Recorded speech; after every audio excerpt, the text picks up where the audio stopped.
내 역할은 씨바지일 뿐이야. 아이는 내가 키울 테니까 당장 나가. 출산한 지 불과 2시간. 남편은 지우의 얼굴에 이혼 서류를 던졌습니다. 시어머니는 지우의 머리채를 잡아 병실 바닥에 내동댕이 치며 갓 태어난 아이를 보며 차갑게 말했습니다. 돈도 집도 없는 고아 주제에 감히 네가 누구를 키워? 그들은 몰랐습니다. 자신들이 무시하고 짓밟던 그 여자가 바로 강남 한복판 1,500억 빌딩의 주인이라는 것을. 오늘의 사연 시작합니다. 오늘도 함께 해주셔서 감사합니다. 구독과 좋아요를 눌러주시면 여러분에게 행운이 가득 찾아올 거예요. 오늘 하루도 행복하고 기쁜 일만 가득하시길 바랍니다. 강남역 인근 병원 분만실에서 홀로 진통을 견디던 지우가 떨리는 손으로 휴대폰을 꺼냈습니다. 화면에는 민석에게 걸었던 20번 넘는 발신 기록이 빼곡했습니다. 지우가 다시 한번 민석의 번호를 눌렀지만 여전히 신호음만 메아리 쳤습니다. 사람 살려. 배가 찢어질 것 같아요. 진통이 정점에 달하자 지우가 비명을 질렀습니다. 간호사가 황급히 달려와 지우의 손을 잡았습니다. 아이고 산모님, 정신 놓으면 안 돼요. 자, 나랑 같이 숨 쉬어요. 후마이너스. 조금만 더. 이제 아기 머리 보여요. 힘내세요. 간호사가 지우의 등을 토닥이며 격려했습니다. 의료진들이 분만실로 들어와 지우를 부축했고 지우는 홀로 아기를 출산했습니다. 출산 2시간 후 병실 문이 거칠게 열렸습니다. 민석과 화려한 모피 코트를 입은 시어머니 박 여사가 들어섰습니다. 고생은 무슨. 할 일 다 했으면 이제 볼일 끝난 거 아니냐? 민석이 침대 옆 협탁에 미리 준비해온 이혼 서류와 인감도장을 내동댕이 치며 말했습니다. 자, 여기 도장 찍어. 군말 말고 딱 찍으라고. 우리 이제 서로 피곤하게 살지 말자. 응? 이게 너한테도 좋은 거야. 민석이 팔짱을 끼며 차갑게 내려다봤습니다. 박 여사가 지우의 헝클어진 머리카락을 낚아채 침대 아래 바닥으로 끌어내렸습니다. 어머니, 왜 이러세요? 저 방금 애 낳았잖아요. 지우가 바닥에 떨어지며 비명을 질렀습니다. 어머니? 누가 내 어머니냐? 어디서 근본도 없는 고아년이 꼬박꼬박 말대답이야? 너 같은 건 우리 집안대를 이을 씨바지 그 이상도 이하도 아니야. 애 낳아줬으니 이제 내 소임은 다 했어. 당장 꺼져. 박 여사가 지우를 내려다보며 일갈했습니다. 쓸데없이 미련 갖지 마. 애는 이미 내 호적에 딱 올렸으니까. 넌 그냥 몸만 나가면 돼. 알았어? 민석이 바닥에 쓰러진 지우에게 통보했습니다. 박 여사가 신생아실 유리에 붙어 아기를 가리켰습니다. 야, 너희들 뭐해? 저 애 당장 안 데려오고. 내 손주 내가 데려가겠다는데 왜 멀뚱멀뚱 보고만 있어? 박 여사가 동행한 사설 경호원들에게 지시했습니다. 소란을 목격한 간호사들이 보안 요원들을 호출했습니다. 안 됩니다. 산모님 동의 없이는 절대 출입 금지입니다. 어서 나가주세요. 보안 요원이 박 여사와 민석의 신생아실 접근을 물리적으로 차단했습니다. 이것들이 미쳤나? 내 아들 자식 내가 데려가겠다는데 누가 막아? 비켜. 당장 비키라고. 박 여사가 병원 복도에서 지우의 낡은 가방을 걷어차며 소리쳤습니다. 두고 봐. 내 당장 집에 가서 비밀번호부터 싹 다 바꿀 테니까. 옷까지 하나도 못 챙길 줄 알아. 박 여사가 민석과 함께 병원을 떠났습니다. 지우가 바닥에 떨어진 이혼 서류를 집어들고 환자복 주머니에서 개인용 보안폰을 꺼냈습니다. 태준 씨, 저예요. 지우예요. 지우가 조용한 목소리로 전화를 걸었습니다. 이제 참을 만큼 참았어요. 지금 즉시 JS 타워의 모든 보안 등급을 최고 수준으로 올려주세요. 개미 새끼 한 마리 내 허락 없이 못 들어오게 하세요. 사실 지우는 부모님으로부터 상속받은 강남역 랜드마크 JS 타워의 단독 소유주였습니다. 1,500억 원 가치의 건물이었지만 민석은 지우가 가난한 고아라고 믿고 있었습니다. 자신이 근무하는 회사 건물이 지우 소유라는 사실은 꿈에도 모르고 있었습니다.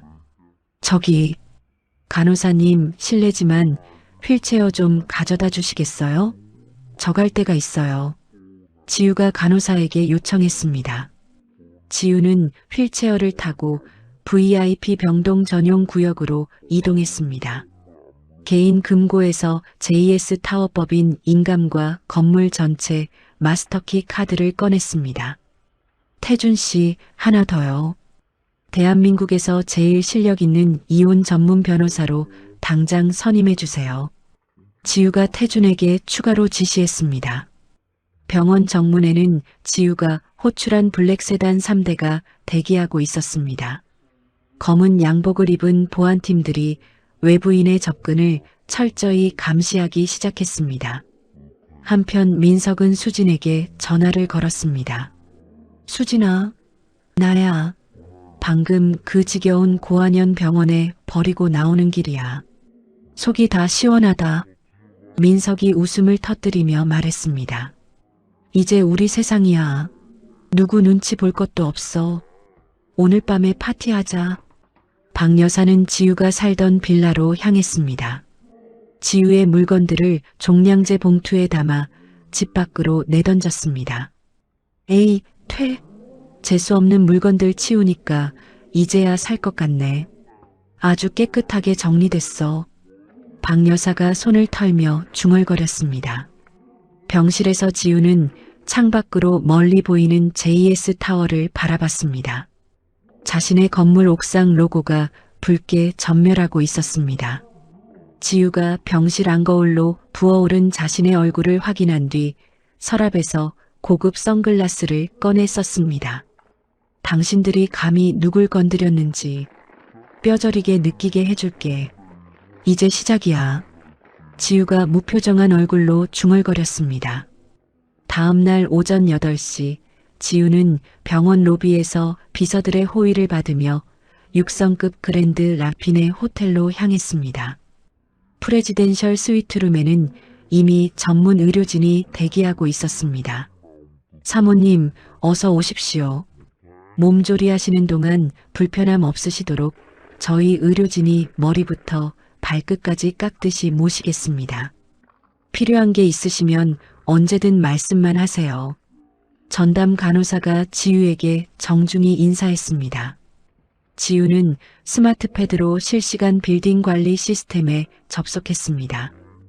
호텔 로비 입구 전광판의 CCTV를 통해 민석이 수진의 쇼핑백들을 들고 들어오는 장면을 포착했습니다. 어머 오빠, 여기 정말 끝내준다. 역시 호텔은 이런 맛에 오는 거지.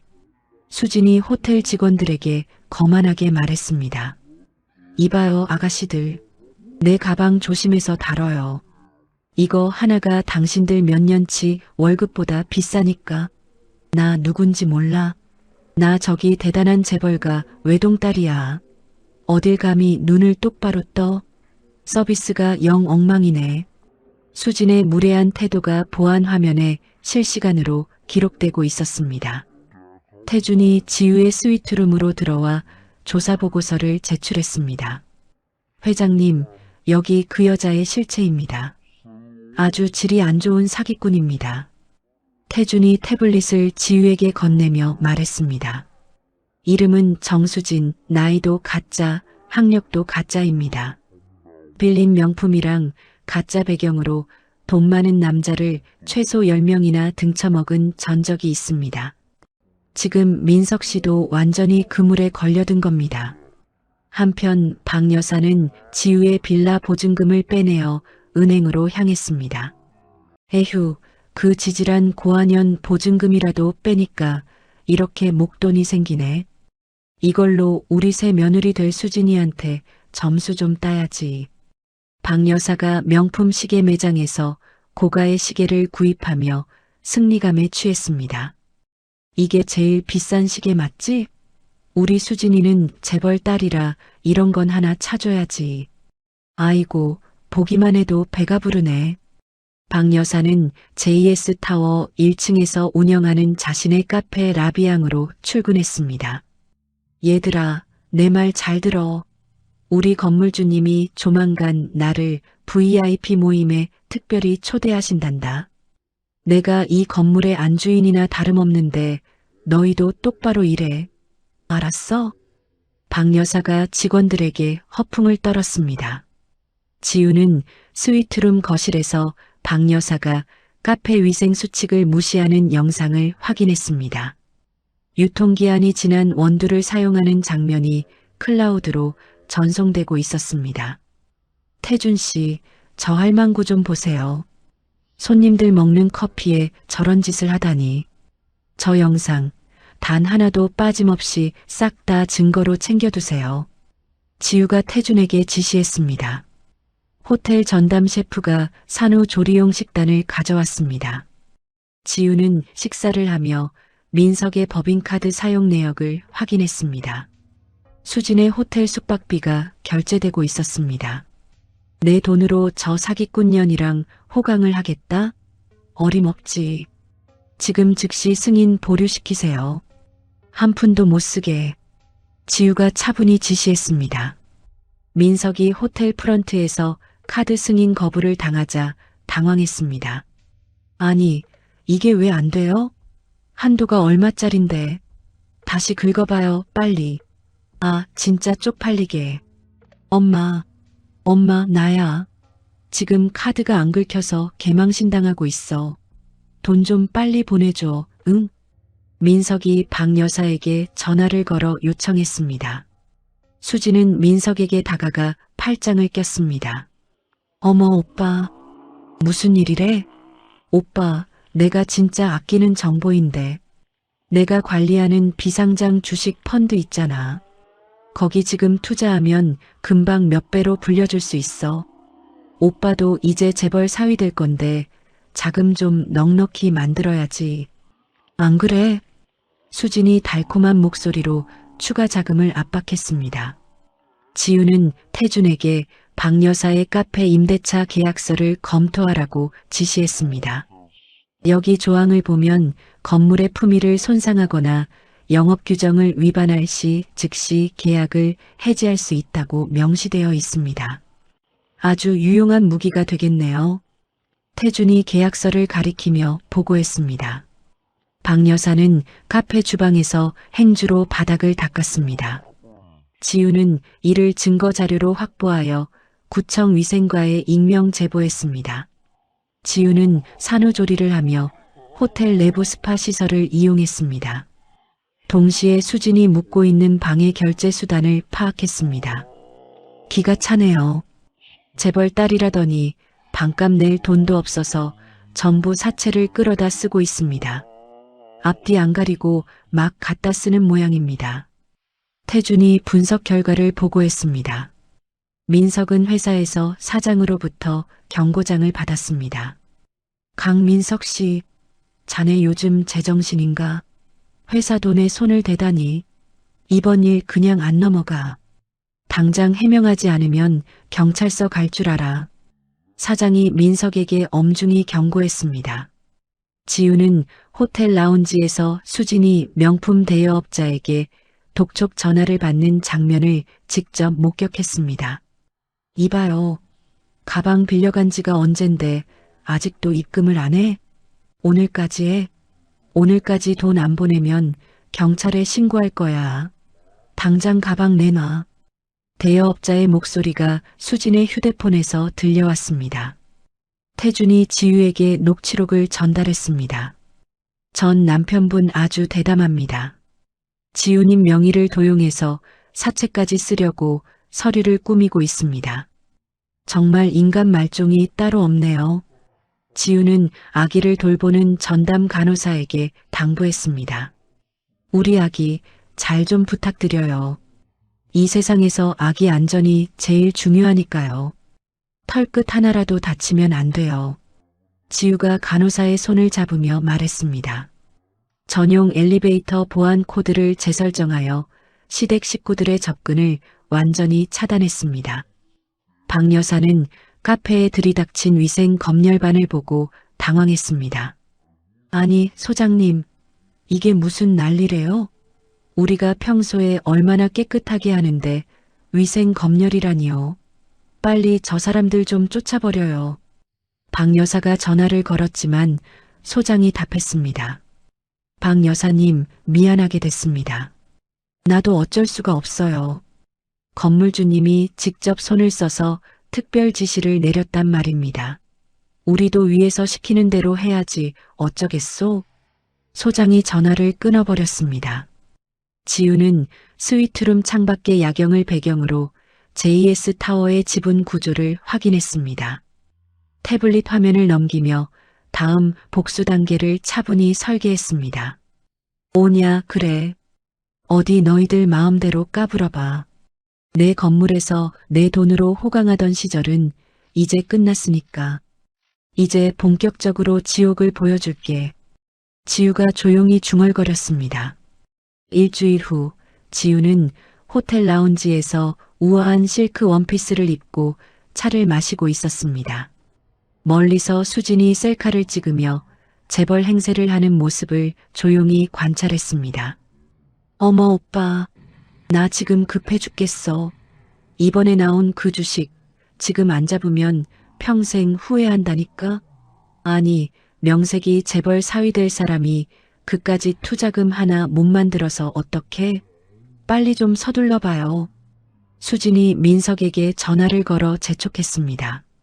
수진은 들고 있는 가방이 렌탈 제품임을 들키지 않으려 안간힘을 썼습니다. 지우는 박 여사의 카페에 영업 정지 처분 공고문이 붙는 과정을 CCTV로 확인했습니다. 아이고, 이게 뭐야? 15일 영업 정지라니. 세상 천지에 이런 법이 어디 있어. 나 여기서 장사 못하면 굶어 죽으라는 거야 뭐야. 이놈의 영감탱이 건물주 얼굴 좀 보자고. 박 여사가 공고문을 보며 비명을 질렀습니다. 지우는 관리인에게 즉각적인 원상 복구 명령을 내렸습니다. 법대로 하세요. 사정 봐줄 것 없습니다. 규정 위반했으면 그에 합당한 벌을 받는 게 당연하니까요. 토 달지 말고 그대로 진행하세요. 박 여사는 건물주를 만나기 위해 관리실 로비에서 5시간째 대기했습니다. 하지만 지우의 지시를 받은 직원들은 그녀를 철저히 외면했습니다. 저기요 아가씨, 나 여기 카페 사장인데 건물주님 좀 만나게 해줘. 내가 할 말이 아주 산더미 같아서 그래. 응? 제발 한 번만 연결해달라니까. 박 여사가 관리실 직원에게 애원했지만 직원은 고개를 돌렸습니다. 호텔 로비에서 재벌 3세들의 모임이 열린다는 소식이 퍼졌습니다. 수진이 몰래 참석하려다 보안 요원들에게 제지당했습니다. 손님 죄송하지만 예약 명단에 성함이 없으신데요. 여기는 초대받은 분들만 들어오실 수 있는 곳입니다. 보안 요원이 수진을 막으며 말했습니다. 뭐라고요? 나 참 기가 막혀서. 당신들 내가 누군지 알아? 나 저기 재벌가 외동딸이야. 어딜 감히 앞을 막아? 내 이름 다시 확인해봐. 정수진이라고. 수진이 발끈하며 소리쳤지만 보안 요원들은 꿈쩍하지 않았습니다. 지우는 그 모임의 주최자로서 라운지 안쪽 VIP 룸에 앉아 있었습니다. 유리창 너머로 수진이 입구에서 망신당하는 장면을 조용히 지켜봤습니다. 민석은 박 여사의 카페 권리금을 담보로 사채 5억을 빌렸습니다. 자기야 여기 이거 받아. 내가 진짜 어렵게 구한 돈이야. 우리 수진이 하고 싶은 거 다 해. 이제 우리 부자 될 날만 남았지? 민석이 수진에게 현금 가방을 건넸습니다. 수지는 그 돈을 받자마자 자신의 도박 빚 갚는데 즉시 송금했습니다. 태준이 지유에게 보고했습니다. 회장님, 계획대로 됐습니다. 민석이가 빌린 사채의 채권자가 저희가 세운 유령법인입니다. 지들이 누구 돈을 쓰고 있는지도 모르고 조화들 하네요. 그래요? 아주 잘 됐네요. 이제 민석이의 모든 부채는 내가 직접 관리하겠어요. 숨통을 언제 조일지는 내가 결정할 거니까요. 지유가 차분히 답했습니다. 박 여사는 카페 임대료가 3개월째 연체되자 건물주에게 반성문을 작성했습니다. 비서실에 전달했지만 지유는 이를 확인하지 않고 파쇄했습니다. 반성문? 이제 와서? 태준 씨, 이거 볼 필요도 없어요. 바로 파쇄 처리하세요. 종이가 아깝네요. 지유가 태준에게 지시했습니다. 지유는 민석의 회사 사장을 호텔로 불렀습니다. 사장님, 그동안 JS타워 임대료가 많이 부담스러우셨죠? 이번 기회에 파격적으로 인하해드리죠. 지유가 사장에게 제안했습니다. 아이고, 회장님, 정말 감사합니다. 저희 회사가 요즘 좀 힘들었는데 제가 뭘 도와드리면 되겠습니까? 어려운 거 아니에요. 강민석 씨가 그동안 저지른 횡령 증거들 싹 다 모아서 저한테 넘겨주세요. 그거면 충분합니다.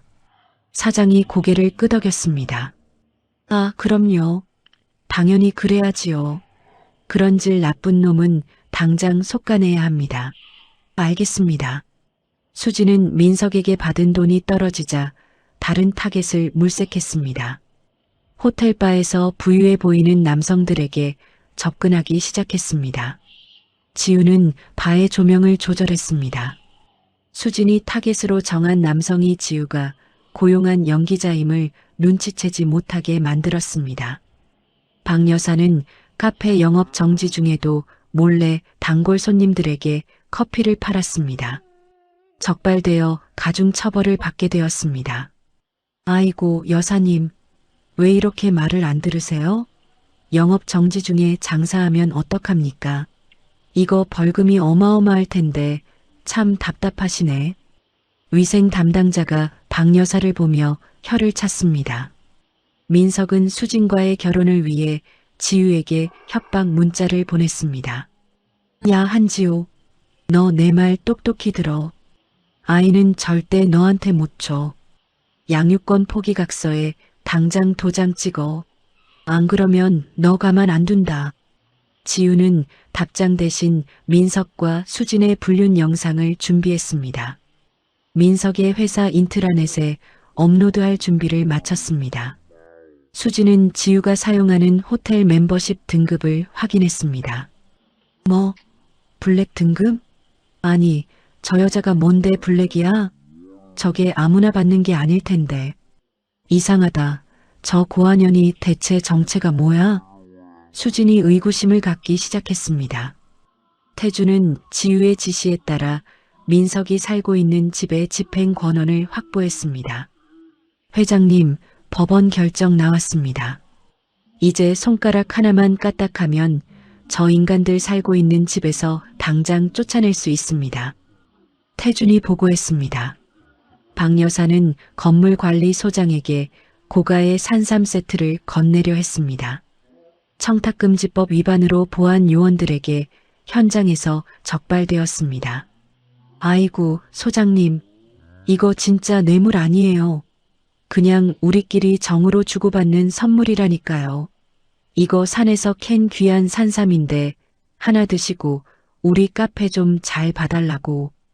박 여사가 변명했지만 소용없었습니다. 지우는 호텔 조식 뷔페에서 수진과 정면으로 마주쳤습니다. 마치 모르는 사람인 듯 우아하게 지나쳐 수진의 자존심을 짓밟았습니다. 어머, 저 여자. 저번에 그 여자잖아. 아니, 사람을 앞에 두고 어떻게 저렇게 투명인간 취급을 해? 저 여자 대체 누구야? 도대체 정체가 뭐길래 저렇게 기가 살아있는 거야? 수진이 지유의 뒷모습을 바라보며 중얼거렸습니다. 지우는 아기의 유전자 검사 결과지를 확인했습니다. 민석과의 법적 고리를 완벽히 끊어낼 마지막 서류 작업을 마무리했습니다. 이제 모든 준비가 끝났네요. 강민석, 박 여사.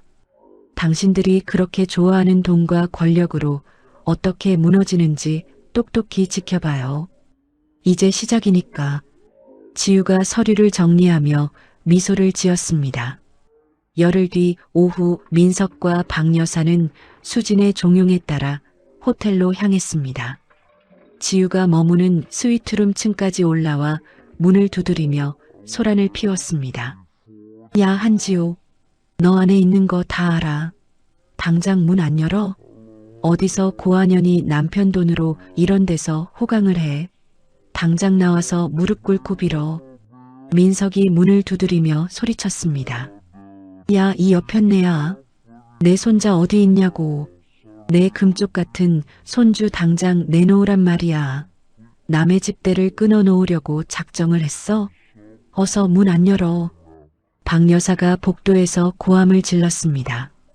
지우는 문을 열지 않은 채 인터폰을 통해 보안 요원들을 호출했습니다. 이들이 무단 침입으로 체포되는 과정을 복도 CCTV로 기록했습니다. 이보세요들. 지금 뭐 하시는 겁니까? 여기는 아무나 들어오는 곳이 아닙니다. 당장 손 떼세요. 무단 침입으로 경찰에 신고하겠습니다. 보안 요원이 민석과 박 여사에게 수갑을 채웠습니다. 이거 나. 이거 안 나? 내가 누군지 알아? 나 여기 카페 사장이야. 야, 한지호. 너 내 아들 돈으로 여기서 호강하는 거 내가 다 까발릴 줄 알아. 이 나쁜 년. 박 여사가 경찰서로 연행되면서도 지우를 향해 욕설을 퍼부었습니다. 하지만 이미 그녀의 카페는 강제 경매 절차에 들어간 상태였습니다. 민석은 회사에 도착하자마자 사장의 호출을 받았습니다. 강민석 씨, 자네 오늘부로 끝이야. 우리 회사 대주주님께서 자네 같은 사람은 당장 내보내라고 아주 엄하게 지시하셨어. 해고니까 당장 짐 싸. 사장이 민석에게 통보했습니다. 아니, 사장님, 갑자기 그게 무슨 말씀이세요? 대주주가 누군데요? 그 사람이 저를 어떻게 안다고 이래요? 민석이 황당해하며 물었습니다. 그건 나도 몰라. 위에서 시키면 시키는 대로 해야지 어쩌겠어? 자네 평소 행실이 오죽했으면 이러겠나? 군말 말고 짐 챙겨서 당장 나가. 민석은 자신의 책상 짐을 박스에 담아 쫓겨났습니다. 수지는 민석이 해고되었다는 소식을 듣자마자 짐을 챙겼습니다. 다른 호텔로 거처를 옮기려 했지만 지우가 미리 건 결제 대금 청구로 발이 묶였습니다. 아니, 뭐라고요? 카드가 승인 거부라니. 이게 얼마나 비싼 카드인데. 똑바로 긁어봐요, 빨리. 나 지금 급하다고. 수진이 프런트 직원에게 화를 내며 소리쳤습니다. 지우는 수진의 가짜 재벌 행세를 폭로하는 영상을 제작했습니다. 다큐멘터리 형식으로 강남 지역 커뮤니티와 유튜버들에게 배포했습니다. 박 여사는 사채업자들에게 카페 점유권을 뺏겼습니다. 길거리로 나앉게 되자 지우의 옛 자취방을 찾아갔지만 그곳은 이미 철거 중인 재개발 지역이었습니다. 아이고, 여기도 다 부서졌네. 이제 어디로 가야 하나? 세상 천지에 내가 발붙일 곳이 하나도 없구나. 아이고, 내 팔자야. 박 여사가 철거 현장을 바라보며 절망했습니다. 민석은 수진에게 연락을 시도했지만 수진은 이미 번호를 바꾸고 잠적했습니다. 민석의 휴대폰에는 사채이자 독촉 문자만 수천 통이 쌓였습니다. 강민석 씨, 오늘까지 돈 안 입금하면 찾아갑니다. 이자만 벌써 3천만 원이에요. 좋은 말로 할 때 갚으세요. 독촉 문자가 계속 들어왔습니다. 지우는 호텔 스위트룸에서 최고급 산후 마사지를 받았습니다. 태블릿으로 민석의 계좌가 동결되는 과정을 실시간 모니터링했습니다. 회장님 말씀하신 대로 강민석 씨 계좌는 싹 다 묶었습니다. 이제 저 사람은 땡전 한 푼도 마음대로 못 씁니다. 태준이 지유에게 보고했습니다. 그래요? 그럼 그 노인네 박 여사는 지금 어디 있나요? 지유가 물었습니다. 네, 지금 갈 곳이 없어서 노숙자 쉼터 근처에서 서성이고 있는 걸 확인했습니다. 아주 꼴이 말이 아닙니다. 태준이 답했습니다. 지유는 박 여사가 가장 비참한 순간에 자신의 정체를 드러낼 계획을 세웠습니다. 수지는 사기 피해자들에게 고소당해 출국 금지 조치를 받았습니다. 공항 검색대에서 보안 요원들에 의해 저지당했습니다. 저기요, 출국 금지라니 그게 무슨 소리예요? 내가 지금 해외에 얼마나 중요한 비즈니스가 있는데 당장 이거 안 풀어줘요? 수진이 공항 직원에게 따졌습니다. 지우는 민석의 사문서 위조 증거를 준비했습니다. 검찰에 고소장을 접수했습니다. 박 여사는 배고픔을 견디지 못해 자신이 운영하던 카페 앞을 서성였습니다. 새로 바뀐 관리인이 문전박대하자 바닥에 앉아 통곡했습니다. 아이고 젊은이, 나 여기 사장이었어. 제발 물 한 잔만 주면 안 될까? 내가 여기서 하루만 일하게 해줘. 응? 시키는 건 뭐든 다 할게. 제발. 박 여사가 관리인에게 애원했지만 관리인은 고개를 저었습니다. 민석은 수진의 은신처를 찾아냈습니다. 그녀의 멱살을 잡고 돈을 돌려달라고 요구했습니다. 야, 정수진. 너 이 사기꾼년. 내 돈 어디 있어? 내 집 보증금에 우리 엄마 카페 돈까지 싹 다 어디로 빼돌렸냐고. 당장 내놔. 이 나쁜 년아. 민석이 수진을 흔들며 소리쳤습니다. 이거 안 나? 어디서 사람을 때려. 이거 폭행이야. 너 감옥 가고 싶어? 경찰 아저씨. 여기 사람 살려요. 이 남자가 나 죽이려고 해요. 수진이 오히려 민석을 폭행죄로 신고했습니다. 지우는 아기를 안고 JS 타워 펜트하우스로 정식 입주했습니다. 건물 전체에 자신의 귀환을 알리는 조명을 점등했습니다. 아가, 이제 여기가 우리 집이야. 엄마가 우리 아기 지켜줄게. 그 나쁜 사람들은 이제 우리 근처에도 못 올 거야. 우리 여기서 행복하게 살자. 지우가 아기에게 속삭였습니다. 지우는 박 여사에게 익명의 메시지를 보냈습니다. 박 여사님, 고생이 많으시네요. 내일 오전 10시 JS 타워 펜트하우스로 오세요. 마지막 기회를 드리겠습니다. 민석은 유치장에서 풀려나자마자 박 여사와 합류했습니다. 어머니, 이것 보세요. 건물주가 우리를 도와주겠대요. 내일 펜트하우스로 오라고 문자가 왔어요. 역시 하늘이 우리를 버리지 않았나 봐요. 민석이 희망에 찬 목소리로 말했습니다. 둘은 JS 타워로 향했습니다. 지우는 펜트하우스 회의실에 자신의 화려한 초상화를 걸었습니다. 시댁 식구들을 맞이할 준비를 마쳤습니다. 오냐, 잘 왔다. 너희들이 그렇게 좋아하는 돈과 권력이 어떤 건지 똑똑히 보여줄게. 자, 이제 무대 위로 올라올 시간이야. 지우가 창밖을 바라보며 차가운 샴페인을 잔에 따랐습니다. 다음 날 오전 10시 한복을 빌려 입고 잔뜩 긴장한 박 여사와 정장 차림의 민석이 JS 타워에 도착했습니다. 펜트하우스 전용 엘리베이터에 탑승하며 둘의 얼굴에는 기대감이 가득했습니다.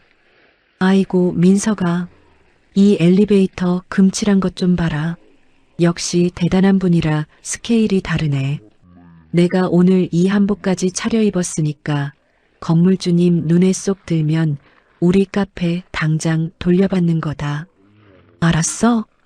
박 여사가 거울에 비친 자신의 모습을 다듬으며 말했습니다. 그럼요 어머니. 이 건물주가 수진이네 집안이랑도 다 연결되어 있을 거예요. 오늘만 잘 넘기면 우리가 이긴 거나 다름없어요. 민석이 들뜬 목소리로 답했습니다. 지우는 펜트하우스 거실 대형 모니터로 엘리베이터 안의 대화를 경청했습니다. 태준이 지우의 곁에서 민석의 회사 지분 현황을 알리는 주주명부를 건넸습니다. 회장님, 여기 주주명부입니다. 계획하신 대로 강민석 씨 회사의 지분을 51% 이상 확보하셨습니다. 이제 회장님 손가락 하나에 저 회사 운명이 달렸습니다. 태준이 보고했습니다.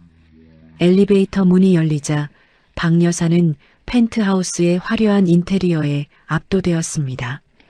입을 벌린 채 거실로 들어섰습니다. 세상에나, 이게 집이야, 궁궐이야? 저 바닥 대리석 좀 봐.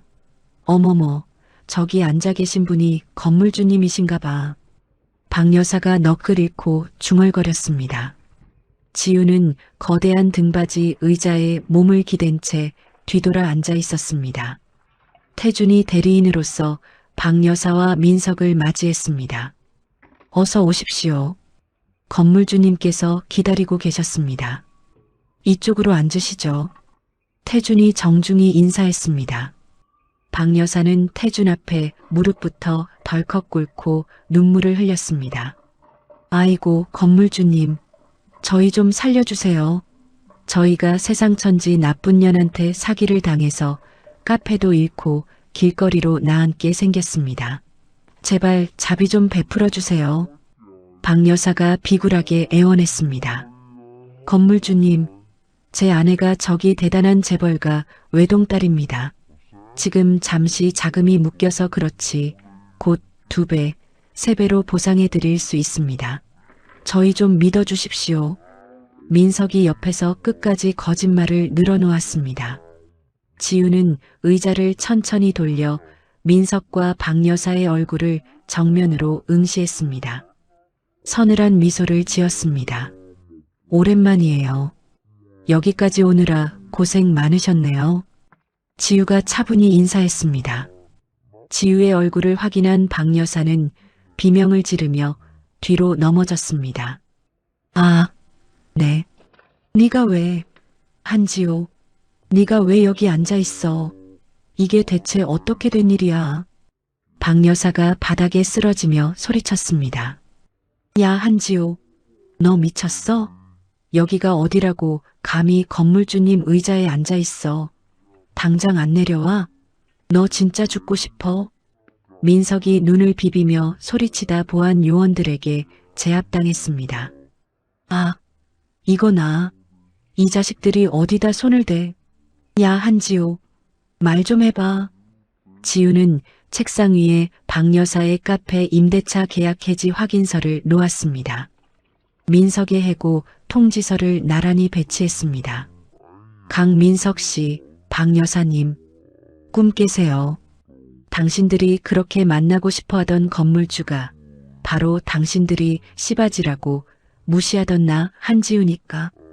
태준은 박 여사에게 그녀가 뇌물을 건네려 했던 영상을 제시했습니다. 박 여사님, 이게 본인 모습 맞으시죠? 산삼 세트에 돈 봉투까지. 이거 명백한 청탁금지법 위반입니다. 경찰 조사받으실 준비나 하세요. 태준이 법적 처벌 수위를 설명했습니다. 지우는 민석의 눈앞에 수진의 자백 녹취록을 재생했습니다. 들어봐요. 당신이 그렇게 믿던 수진이가 뭐라고 하는지.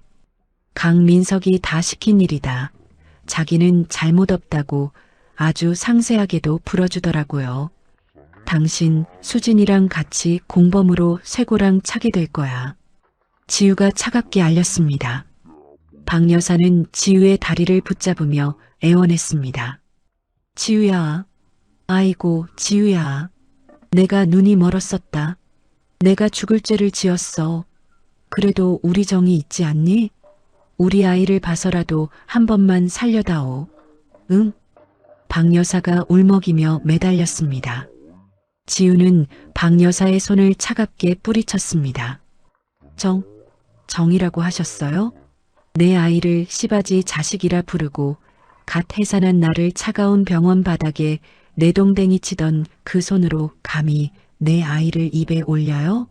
내 이름도 부르지 마세요. 역겨우니까. 지우가 경고했습니다. 민석은 현실을 부정하며 지우에게 달려들려 했습니다. 훈련된 보안 요원들이 그를 바닥에 눌러 제압했습니다. 으악, 놓아줘. 이거 다 무효야. 네가 무슨 돈이 있어서 이 건물을 사. 이거 다 가짜지? 야, 한지호. 민석이 바닥에 얼굴이 박힌 채 발악했습니다. 지우는 펜트하우스 창문을 열고 강남의 전경을 가리켰습니다. 똑똑히 봐요. 당신들이 그렇게 탐내던 이 빌딩, 이 땅, 전부 다 내 거야. 당신들 회사? 그것도 이제 내 허락 없으면 문도 못 열어. 지우가 당당히 선언했습니다. 태주는 미리 준비한 민석의 사채 채권량도 통지서를 보여주었습니다. 강민석 씨, 당신이 쓴 사채빚 5억, 이제 채권자가 우리 회장님으로 바뀌었습니다. 이제부터 빚 독촉은 우리가 직접 해드릴게요. 1분 1초가 지날 때마다 이자 붙는 거 잊지 마십시오. 태준이 공표했습니다. 보안팀, 이 쓰레기들 당장 치워버리세요. 눈앞에서 안 보이게. 지우가 보안팀에게 지시했습니다. 아, 그리고 이 두 사람, 우리 빌딩 전 구역 영구 출입 금지입니다. 근처에 얼씬도 못하게 하세요. 박 여사와 민석은 건물 로비에서 수많은 직원이 지켜보는 가운데 보안 요원들에게 들려나갔습니다. 길바닥으로 내던져졌습니다. 아이고, 동네 사람들. 이것 좀 보세요. 며느리가 시어머니를 이렇게 길바닥에 버립니다. 아이고, 분해라. 으악. 박 여사가 길바닥에서 울부짖었습니다. 지우는 펜트하우스의 정적 속에서 자신의 아이를 안아들었습니다. 창밖의 태양을 바라보며 진정한 복수의 서막이 끝났음을 인지했습니다. 아가, 들리니? 이제 너 괴롭힐 사람 아무도 없어. 엄마가 이 세상 전부 다 너한테 줄게. 이제부터 진짜 시작이야. 지우가 아기에게 속삭였습니다. 지우가 정장 소매를 단정하게 정리하며 보고했습니다. 태주는 민석의 사채업자들에게 연락했습니다. 지금 바로 시작하세요. 강민석이 숨쉬는 구멍 하나까지 싹 다 막아버리란 말입니다. 법대로 가차없이 채무 추심 진행하세요. 알겠습니까? 태준이 명령했습니다. 지우는 아기의 흔들 침대를 조용히 흔들었습니다. 내일 있을 시댁 식구들의 사회적 매장 시나리오를 검토했습니다. 다음 날 아침 지우는 강남의 비즈니스 클럽 오찬 모임에 JS 타워 회장 신분으로 참석했습니다. 주요 언론사 간부들과 인사를 나누며 우아한 미소를 지었습니다. 아이고, 이분이 소문으로만 듣던 JS 타워의 그 젊고 능력 있는 지우 회장님이십니까? 실물이 훨씬 더 기품이 넘치시네요. 정말 반갑습니다. 한 언론사 사장이 지우에게 정중히 인사했습니다. 과찬이십니다, 사장님. 제가 아직 부족한 게 많지만 앞으로 우리 강남의 발전을 위해 힘을 보태고 싶습니다. 잘 부탁드립니다. 지우가 우아하게 답례했습니다. 민석은 전 직장 동료들에게 구걸 전화를 걸었습니다. 하지만 이미 지우의 영향력 아래 있는 업계 전체에 그의 블랙리스트가 공유되어 차단당했습니다. 여보세요? 김대리. 나 민석이야, 강민석. 저기, 내가 지금 급전이 좀 필요해서 그런데 딱 100만 원만. 여보세요? 야, 김대리. 민석이 떨리는 목소리로 말했지만 상대방이 바로 전화를 끊었습니다. 박 여사는 유치장에서 풀려나자마자 지우의 호텔 로비로 찾아왔습니다. 바닥에 드러누워 통곡하며 소란을 피웠습니다.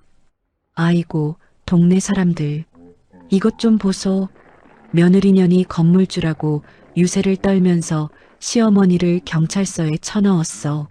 세상에 이런 법이 어디 있어. 사람 죽이네. 한지우, 이 독한 년아, 당장 나와서 나를 죽여라. 박 여사가 로비 바닥에서 울부짖었습니다. 지우는 호텔 보안팀을 동원해 박 여사를 지하철역 입구까지 끌어냈습니다. 미리 섭외한 유튜버들이 이 광경을 실시간 스트리밍했습니다. 어머머, 저 할머니 좀 봐. 저 사람이 그 유명한 갑질 시어머니래. 며느리가 1,500억 빌딩 주인인 줄도 모르고 구박하다가 저 꼴이 났다네. 아이고, 쌤통이다. 카메라에 다 찍혔어. 지나가는 사람들이 박 여사를 가리키며 수군거렸습니다. 지우는 민석의 과거 음주운전 은폐 사건의 결정적 증거를 준비했습니다. 블랙박스 영상을 경찰청 홈페이지에 직접 업로드했습니다. 민석은 경찰청으로부터 재수사 착수 통보를 받았습니다. 강민석 씨, 당신이 3년 전에 돈으로 입 막고 덮었던 음주운전 뺑소니 사건, 이번에 확실한 증거가 나와서 재수사 들어갑니다. 이번엔 절대 못 빠져나갈 줄 아세요. 경찰관이 민석에게 통보했습니다. 민석이 도주를 시도하려 했지만 이미 그의 앞에는 지우가 보낸 사설 보안팀이 대기하고 있었습니다. 수지는 검찰 조사실에서 자백했습니다. 검사님, 저 억울해요. 저는 아무것도 몰랐단 말이에요. 그 사기치는 법부터 돈 빼돌리는 것까지 전부 강민석 그 인간이 머리 짜낸 거예요. 저는 그냥 시키는 대로만 했다고요. 수진이 민석과 공범임을 입증하는 가짜 증거까지 제출했습니다. 지우는 JS타워 1층 카페 자리에 미혼모 지원센터 설립을 명령했습니다. 태준 씨, 저 더러운 기억이 남은 카페 자리를 싹 다 밀어버리세요. 거기엔 이제 우리 아이처럼 축복받지 못한 미혼모들을 위한 따뜻한 쉼터를 만들 겁니다. 당장 공사 시작하세요. 지우가 태준에게 지시했습니다. 박 여사는 카페 자리에 들어선 공사 현장을 보고 미친 듯이 소리를 질렀습니다. 안 돼. 이놈들아. 여기가 어디라고 함부로 부수고 난리야. 내 카페 내놔. 내 돈줄 내놓으란 말이야. 다 비켜, 이것들아. 박 여사가 공사 관계자들에게 달려들다 재물손괴죄로 추가 고소당했습니다. 민석은 사채업자들에게 납치되어 강남의 한 지하실로 끌려갔습니다. 자, 강민석 씨. 이제 약속한 날짜 지났지? 돈 없으면 몸으로라도 때워야지. 여기 신체 포기각서에 지장 찍어. 손가락 하나 날리고 싶지 않으면 빨리 찍으라고. 사채업자가 민석에게 협박했습니다. 힉, 잘못했습니다. 제발 한 번만 살려주세요. 제가 어떻게든 돈 만들어 올게요. 제발. 민석이 극도의 공포에 질려 떨었습니다. 지우는 사채업자들에게 전화를 걸어 민석의 채권을 전액 매입했음을 알렸습니다. 이보세요. 강민석의 빚 5억. 제가 지금 당장 입금할 테니 그 사람 나한테 넘기세요. 이제부터 강민석의 생사여 탈권은 제가 쥐고 흔들 생각이니까요. 지우는 아기의 100일 잔치를 JS타워 옥상 정원에서 화려하게 개최했습니다. 정재계 인사들 앞에서 자신의 아이가 건물의 차기 후계자임을 공표했습니다. 여러분, 오늘 이 자리는 우리 아이의 100일을 축하하는 자리이기도 하지만 JS타워의 미래를 약속하는 자리이기도 합니다. 제 아들이 앞으로 이 건물의 주인이 되어 정직하게 이끌어갈 것입니다. 지우가 참석자들에게 당당히 선언했습니다. 민석은 100일 잔치 소식을 전광판으로 접했습니다. 빌딩 주변을 서성이다가 화려한 드레스를 입은 지우와 눈이 마주쳤습니다. 경호원들이 즉시 그를 쓰레기장 옆으로 내동댕이 쳤습니다. 아파라. 지우야, 나 한 번만 봐줘. 내가 잘못했다. 나 우리 애 아빠잖아. 민석이 쓰레기 더미에 떨어지며 신음했습니다. 지우는 쓰레기 더미 속에 누워있는 민석을 위해서 내려다봤습니다. 강민석 씨, 착각하지 마세요. 당신은 우리 아기 아빠가 아니라 그냥 지나가는 쓰레기일 뿐이에요. 당신이 발로 걷어찬 그 기회들이 얼마짜리인지 알아? 자그마치 1,500억이야. 평생 후회하면서 사세요. 지우가 쪽지를 민석에게 던져주었습니다. 민석은 쪽지를 움켜쥐고 눈물만 흘렸습니다. 지우는 그 자리를 떠나 차가운 판결문이 담긴 서류 가방을 챙겼습니다. 태주는 민석의 부모가 살던 시골집까지 경매에 넘겼습니다. 민석의 가족 전체를 길거리로 쫓아내는 법적 절차를 완료했습니다. 지우는 JS타워 전광판에 수진의 사기 행각과 민석의 악행을 정리한 다큐멘터리 영상을 24시간 상영했습니다.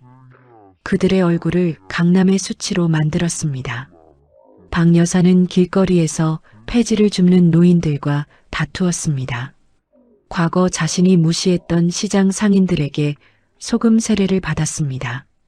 야, 이 사기꾼 할망구야. 어딜 감히 우리 시장 바닥을 기어들어와? 내 아들놈이랑 같이 며느리 등쳐먹을 땐 좋았지? 퇴, 재수 없으니까 당장 꺼져. 상인들이 박 여사에게 소금 한 바가지씩을 뿌리며 소리쳤습니다.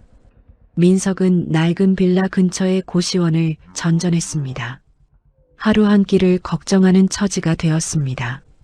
지우는 호텔 스위트룸 거울 앞에 섰습니다. 완벽하게 회복된 자신의 모습을 확인하며 마지막 반격을 위한 보안 시스템을 점검했습니다. 강민석, 박 여사, 이제 당신들이 설 땅은 단 한 뼘도 없어. 이제 진짜 마지막 단계만 남았네요. 끝까지 지켜봐 줄게. 지우가 거울 속 자신에게 속삭였습니다. 지우의 승리가 확실시되던 밤, 긴급 보고가 지우에게 전달되었습니다. 수진이 병원 진료를 핑계로 이송중 호텔 직원을 매수하여 수갑을 풀고 탈주했다는 소식이었습니다. 뭐라고요? 그 독사 같은 년이 탈주를 했다고요? 아니, 대체 감시를 어떻게 한 거예요? 지우가 태준의 전화를 받으며 놀랐습니다. 분노에 휩싸인 수진은 민석에게 연락했습니다. 민석 씨, 정신 차려. 지금 지우 그년한테 다 뺏기고 길거리에서 굶어 죽을 거야. 마지막 방법이 있어. 지우아기 유괴해서 돈 챙겨서 해외로 튀자고. 수진이 최후의 범죄 시나리오를 제안했습니다. 민석은 처음엔 망설였습니다. 안 돼, 수진아. 그건 유괴야. 걸리면 인생 끝장이라고. 난 무서워서 못해. 민석이 떨리는 목소리로 말했습니다. 이 멍청아. 지금도 이미 내 인생은 끝났어. 이게 지우 그년한테 복수하고 돈 챙길 마지막 기회라고. 나 믿어, 응? 수진의 말에 민석이 넘어갔습니다. 호텔 지하 주차장에서 수진과 접선했습니다. 박 여사는 유괴에 필요한 차량을 훔쳤습니다. 은신처로 사용할 폐공장을 섭외하는 등 범죄 실행의 조력자로 가담했습니다. 아이고, 내 팔자야. 시어머니가 되어서 손주를 훔치는데 앞장을 서다니. 그래도 어쩌겠냐. 그 독한 년한테 한 방 먹여야지. 얘들아, 빨리빨리 움직여. 수진은 과거 호텔 근무 경력이 있는 지인을 협박했습니다. 야, 좋은 말로 할 때 프레지덴셜 스위트룸 마스터키 복제해와. 안 그러면 네가 저지른 짓들 사장님 귀에 다 들어갈 줄 알아. 알았어? 수진이 지인에게 강요했습니다.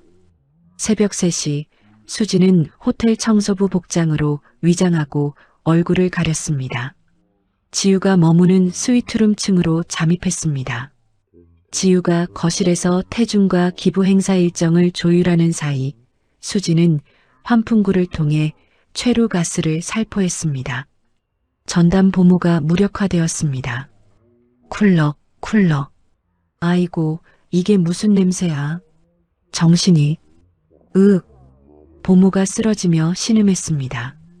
아기의 울음소리를 듣고 지우가 방으로 뛰어들어갔습니다. 하지만 수지는 이미 아기를 가방에 넣고 비상계단을 통해 지하로 내려간 후였습니다. 우리 아가 어딨어? 아기가 없어졌어. 안 돼, 우리 아가. 지우가 빈 아기 침대를 보며 비명을 질렀습니다. 지하 주차장에서 대기하던 민석의 차에 수진이 올라탔습니다. 차는 호텔 차단기를 들이받으며 강남대로로 광란의 질주를 시작했습니다. 지우는 당황하지 않고 즉각 JS 타워의 관제 센터를 가동했습니다. 강남 일대 주요 교차로에 설치된 빌딩 네트워크 CCTV를 모두 연결했습니다. 수지는 차 안에서 지우에게 전화를 걸어 협박했습니다. 야, 한지우, 내 자식 목숨 살리고 싶으면 당장 현금으로 100억 준비해. 경찰에 신고하면 내 애는 오늘로 끝인 줄 알아. 알았어? 당장 우리 아기한테서 손 떼. 원하는 대로 해줄 테니 위치나 보내. 지우가 차분히 답했습니다.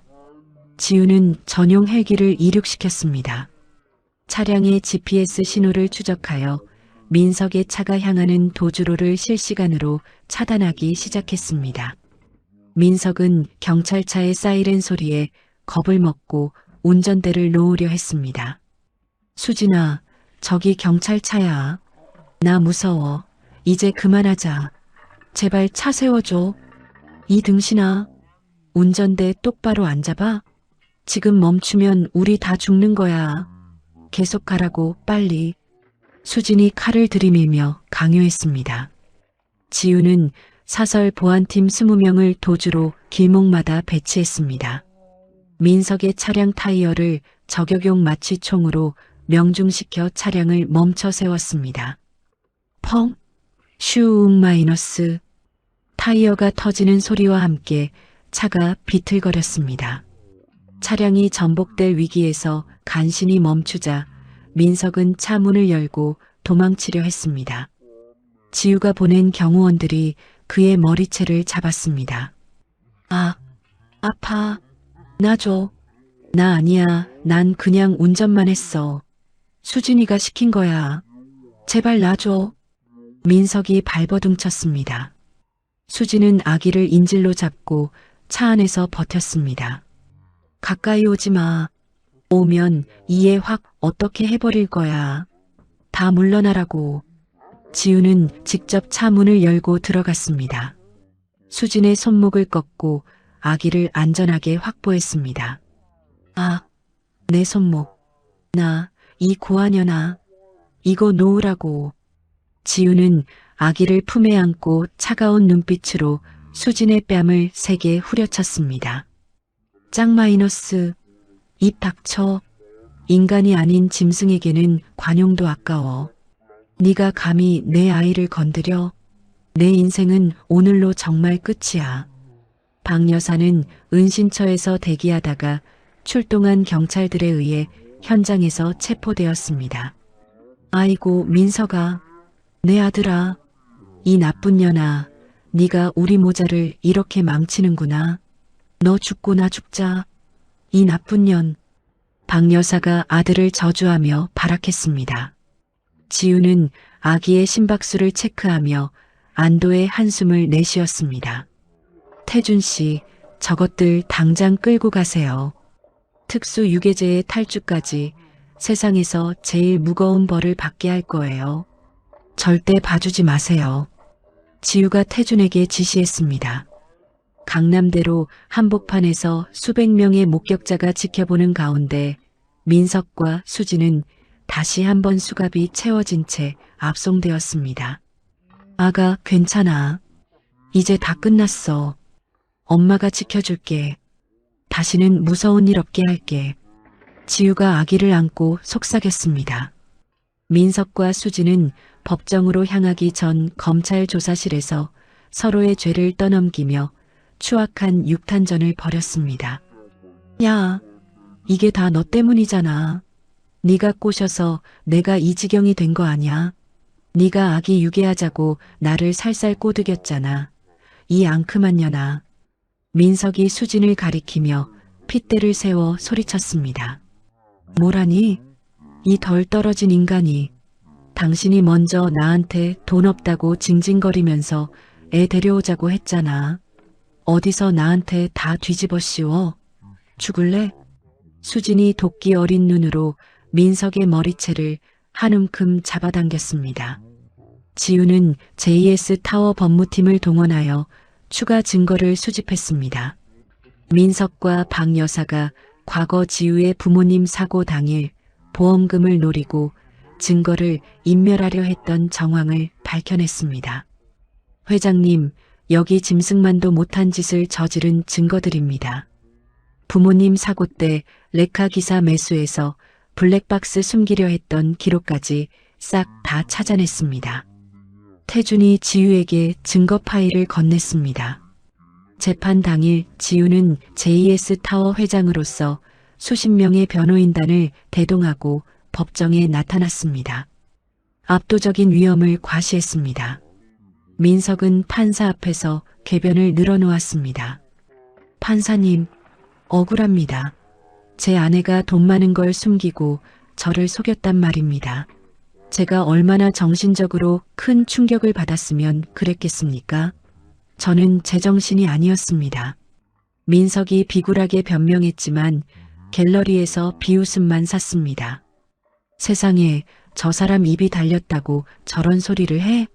마누라가 건물주인 게 죄야? 정말 뻔뻔하기가 하늘을 찌르네 찔러. 방청객들이 혀를 차며 수군거렸습니다. 지우는 수진이 과거에 저지른 모든 혼인 빙자 사기 사건의 피해자 10명을 증인석에 세웠습니다. 저 여자가 재벌가 딸이라고 해서 결혼 준비 자금으로 1억이나 보냈습니다.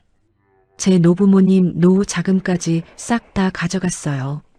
첫 번째 피해자가 피눈물을 흘리며 증언했습니다. 저도 당했습니다. 재벌가 비자금 관리한다고 꼬셔서 2억을 빌려가더니 하루아침에 잠적했어요. 저 여자는 사람도 아니에요.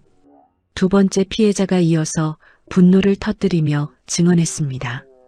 박 여사는 법정 바닥에 드러누워 소란을 피웠습니다. 아이고, 나 죽네. 며느리년이 건물주라고 유세를 떨면서 이 시어머니를 유괴범으로 몰아넣었네. 동네 사람들, 이것 좀 보세요. 나 억울해서 못 살아.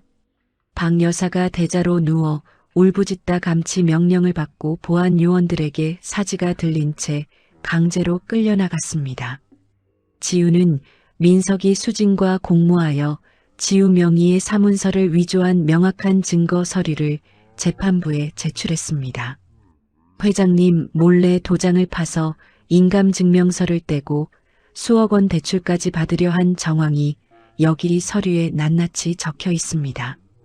지우의 변호사가 차갑게 증거를 제시했습니다. 판사는 엄숙한 표정으로 판결문을 읽어내려갔습니다. 피고인 강민석은 아내를 기망하고 범죄를 공모한 죄질이 매우 불량하다. 징역 15년을 선고한다. 피고인 정수진은 상습사기의 탈주, 유괴까지 저질렀으므로 사회에서 영구히 격리함이 마땅하다. 징역 25년을 선고한다. 수진이 법정 바닥을 치며 비명을 질렀습니다. 안 돼. 25년이라니. 내 꽃다운 나이에 감옥에서 늙어 죽으라는 거야? 이건 말도 안 돼. 싫어. 박 여사 역시 아동 유괴 방조 및 특수 폭행 혐의가 인정되어 징역 10년의 중형을 받았습니다. 법정에서 흰자위를 보이며 실신했습니다. 지우는 선고 직후 법원을 나서며 몰려든 취재진 앞에서 짧은 인터뷰를 남겼습니다. 돈은 잘못이 없습니다. 다만 그 돈 앞에서 얼마나 추해질 수 있는지, 돈은 사람의 감춰진 본성을 보여주는 거울일 뿐입니다. 지우가 한치의 흔들림 없이 차분히 말했습니다. 민석은 교도소로 이송되는 버스 안에서 지우의 얼굴이 크게 걸린 JS타워 전광판을 봤습니다. 절망의 눈물을 흘렸습니다. 내가 왜 그런 보물을 몰라보고 쓰레기통을 뒤졌을까? 다 끝났구나. 이제 정말 다 끝났어. 민석이 수갑찬 손으로 얼굴을 감싸쥐며 중얼거렸습니다. 수지는 교도소 내에서도 다른 재소자들을 상대로 내가 밖에서 재벌 딸이었다며 사기를 치려다 들통나 독방에 갇혔습니다. 지우는 민석의 가족들이 살던 동네의 모든 미납 세금을 대신 납부했습니다. 조건으로 그들의 명예를 완전히 실추시키는 호의를 배포했습니다. 세상에, 이 집 식구들 무서운 사람들이었네. 아들은 사기치고 엄마는 유괴 돕고 겉으론 멀쩡한 척하더니 속은 구더기가 끓었구먼. 강민석 일가 사기 행각이라는 제목의 호해가 동네 골목마다 뿌려졌습니다. 지우는 태준에게 지시했습니다. 태준 씨, 그 인간들 교도소에 있는 동안 심심하지 않게 매달 제 화려한 사진들을 보내주세요. 우리 아이가 얼마나 행복하게 쑥쑥 크는지 보고서도 꼬박꼬박 챙겨서 넣어주고요. 평생 가슴을 치며 살게. 감옥 안에서 박 여사는 지우의 행복한 사진을 갈갈이 찢으며 발악했습니다. 한지우, 이 독한 년, 너만 잘 살 줄 알아? 나 좀 꺼내줘. 아이고 허리야. 내가 왜 남의 변기통이나 닦고 있어야 하냐고. 박 여사가 동료 재소자들에게 정신 나간 할멈 취급을 받으며 화장실 청소 같은 허드렛 일을 했습니다. 지우는 부모님의 사고 재수사를 통해 공범이었던 레카 기사들까지 모두 검거했습니다. 부모님의 억울한 죽음을 밝히고 명예를 완벽히 회복시켰습니다. 태준이 지우에게 최종 보고를 했습니다. 회장님, 이제 저들이 가졌던 푼돈까지 싹 다 회수했습니다. 시댁 식구들의 모든 자산이 회장님 계좌로 들어왔습니다. 지우는 민석이 제 목숨보다 아꼈던 고가의 외제 수입차를 고철 처리장에 보냈습니다. 거대한 기계가 차를 종이장처럼 압착하는 과정을 영상으로 촬영해 민석에게 보냈습니다. 복수를 마친 지우는 빌딩 펜트하우스에서 아기와 함께 강남의 평화로운 노후를 감상했습니다. 태준 씨, 고생 많았어요. 이제 어두운 과거는 다 털어버렸으니 이제부턴 사람을 살리고 세상을 이롭게 하는 경영에 집중하고 싶네요. 지우가 태준과 든든하게 악수하며 말했습니다. 1년 후 JS타워 1층에는 박 여사의 카페 대신 지우 희망센터가 자리를 잡았습니다. 세련된 복합 문화 공간으로 운영되고 있었습니다. 어머나 어서 오세요. 여기는 우리 미혼모 엄마들이 기운 차리고 살 수 있게 법률 상담도 해드리고 일자리도 가르쳐드리는 아주 따뜻한 곳이에요. 뭐든 어려운 거 있으면 말씀하세요. 저희 한지우 회장님이 엄마들 고생하는 거 그냥 못 보신답니다. 센터 직원이 방문객에게 안내했습니다. 이곳은 주거 지원과 취업 교육도 제공하며 강남의 사회공헌 랜드마크가 되었습니다. 지우의 아이는 엄마의 강인함을 닮아 밝고 건강하게 자라났습니다.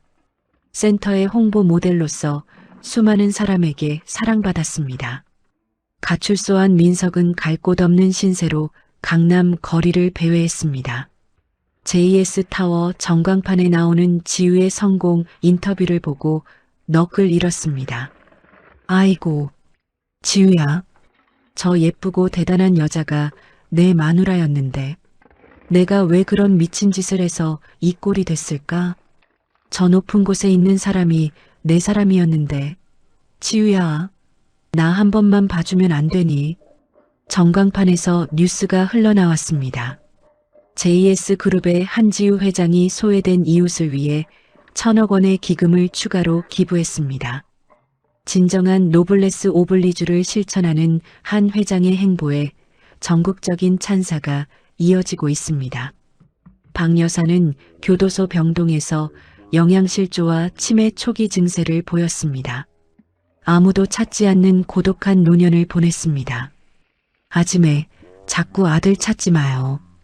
오늘도 면회 온 사람 없단 말이야. 아들이고 뭐고 다 소용없어. 죄짓고 들어왔으면 반성이나 하고 잠이나 자요. 교도관이 박 여사에게 말했습니다. 수지는 교도소 내 사기 행각이 추가되어 형기가 늘어났습니다. 낡은 죄수복을 걸친 채 매일 바닥을 닦는 노역에 동원되었습니다. 아이고, 내 팔자야. 내가 어쩌다가 이 차가운 바닥이나 닦고 있나? 명품 가방은 어디 가고 이걸레 자루가 내 손에 있냐고. 한지호, 그년만 아니었어도.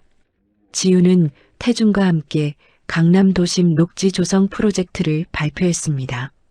도시의 가치를 높이는데 전념했습니다. 여러분, 저는 강남의 높은 빌딩 숲 사이에 우리 아이들이 마음껏 뛰어놀 수 있는 푸른 숲을 만들고 싶습니다. 돈보다 중요한 건 우리가 함께 숨쉬는 이 공간의 가치입니다. 제가 앞장서겠습니다. 지우가 기자회견에서 발표했습니다. 지우는 매년 아기의 생일마다 거액을 미혼모 보호시설에 기부했습니다. 시댁 식구들에게 당했던 고통의 시간만큼 슬픔을 승화시켰습니다. 민석이 탐욕을 부렸던 시댁의 옛 집터는 지우에 의해 공원으로 개조되었습니다. 동네 아이들의 놀이터로 변모했습니다. 지우는 아버지가 남긴 낡은 만년필로 자서전을 집필했습니다.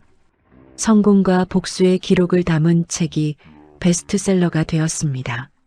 아가, 이리 오렴. 엄마가 늘 말했지?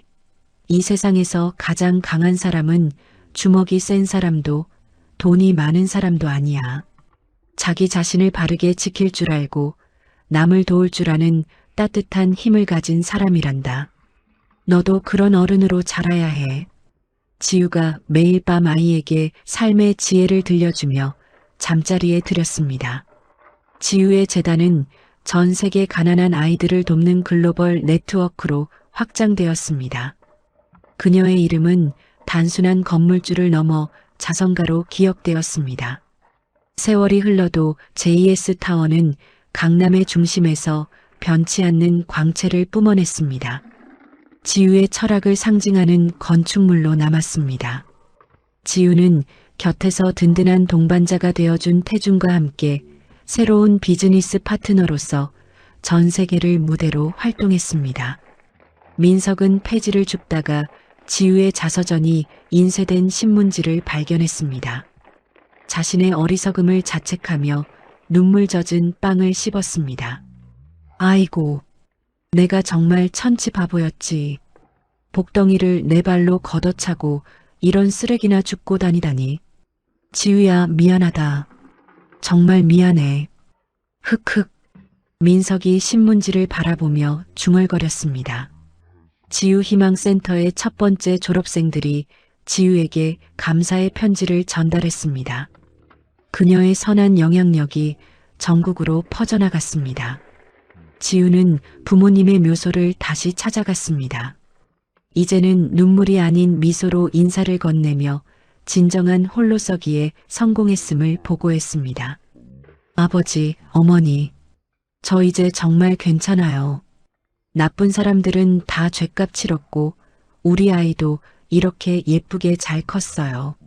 하늘에서 지켜보고 계시죠? 이제 걱정 마시고 편히 쉬세요. 저 정말 행복하게 잘 살게요. 지우가 묘비 앞에서 환하게 웃었습니다. 지우의 아기는 JS 타워의 화려함보다는 타인의 아픔을 먼저 살필 줄 아는 따뜻한 성품을 가진 아이로 자라났습니다. 노을 지는 강남의 풍경 속에서 지우는 태준의 안내를 받으며 새로운 프로젝트 현장으로 당당하게 걸어 나갔습니다. 지우가 아이의 손을 잡고 빌딩 너머 밝은 빛을 향해 걸어가는 뒷모습이 석양에 물들었습니다. 아가, 잊지 마. 돈은 있다가도 없는 거지만 내 마음속에 있는 고귀한 인격은 아무도 못 뺏어가는 거야. 진정한 부는 바로 거기서 완성되는 거란다. 자, 우리 같이 새로운 내일을 향해 걸어가 볼까? 지우가 아이에게 속삭이며 새로운 내일을 향해 걸었습니다. 지우의 이야기는 단순한 복수극을 넘어 진정한 성장과 용서의 의미를 보여주었습니다. 출산 당일 가장 소중한 순간에 배신당했던 그녀는 분노와 절망 대신 냉철한 지혜로 맞섰습니다. 1,500억 원의 재산을 숨긴 채 평범한 여자로 살아온 3년은 결코 헛되지 않았습니다. 그 시간 동안 그녀는 인간의 본성을 꿰뚫어보는 눈을 기를 수 있었고 진짜 사랑과 가짜 욕심을 구별할 수 있게 되었습니다. 민석과 박 여사 그리고 수진이 탐욕에 눈이 멀어 저지른 모든 악행들이 결국 스스로에게 돌아왔듯이 지우의 선한 마음 또한 더 큰 선으로 되돌아왔습니다. 복수를 마친 후 그녀가 선택한 길은 미혼모들을 돕는 사회 공헌이었습니다. 가장 어둡고 절망적인 순간이 때로는 가장 찬란한 새 출발의 시작점이 될 수 있음을 지우의 이야기가 증명해 보였습니다. 진정한 승리는 상대방을 무너뜨리는 것이 아니라 더 나은 사람이 되어 더 많은 이들에게 희망을 전하는 것임을 깨닫게 해줍니다. 이야기를 끝까지 들어주신 분이 계시다면 잘 들었다고 댓글 하나만 남겨주세요. 감사합니다.